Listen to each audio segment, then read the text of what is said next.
अगर आपके पास 2 years bachelors और एमएससी की डिग्री है तो क्या आप पीएचडी के लिए अप्लाई कर सकते हैं या नहीं। जवाब जानने के लिए वीडियो को आखिर तक लाजमी देखिएगा और एंड पे मैं एक सोल्यूशन भी बताऊंगा।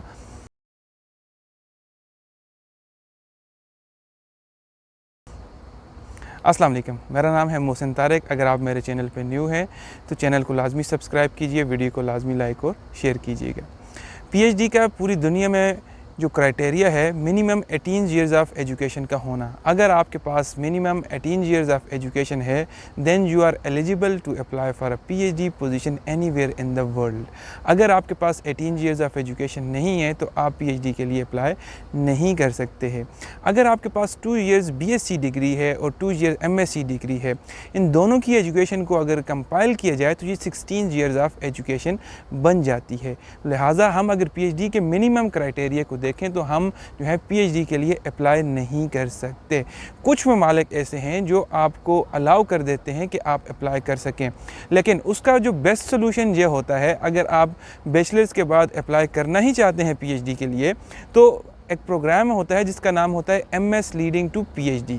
तो ये वो प्रोग्राम होता है जिसमें आप बैचलर्स के बाद डायरेक्टली पीएचडी के लिए एनरोल हो सकते हैं और स्कॉलरशिप भी इजीली विन कर सकते हैं। अगर आप इस प्रोग्राम में डायरेक्टली एनरोल हो जाते हैं तो आप जो है एक ही गो में अपनी एजुकेशन को कंप्लीट कर लेते हैं।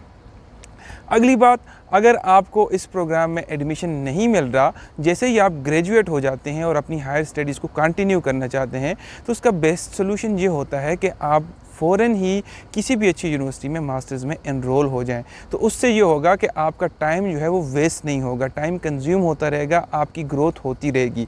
इन केस अगर आपको एमएस लीडिंग टू पीएचडी के प्रोग्राम में स्कॉलरशिप मिल जाता है, एडमिशन मिल जाता है, then you can easily switch from your normal masters to this MS leading to PhD program. तो ये एक छोटा सा सोल्यूशन है। अगर हम इसको फॉलो करते रहेंगे तो हमारा टाइम भी सेव हो जाएगा, हमारी ग्रोथ भी होगी और हम अपने डिज़ायर्ड गोल्स को अचीव करने में वक्त के ऊपर कामयाब हो जाएंगे। ये थी आज की वीडियो, मिलते हैं अगली वीडियो में। अल्लाह हाफिज़, अस्सलाम वालेकुम।